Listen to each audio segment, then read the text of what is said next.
See you later. Hawak. May para akong nag-DC.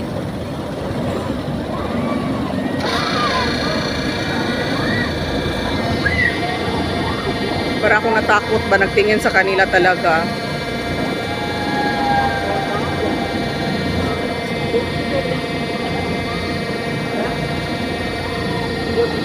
Takot ako nagtingin sa kanila. Ay, sobra yung anak ko nandun, oh. You okay? Are you okay? Are you okay? Yan, anak ko yan. Oh my gosh. Are you okay?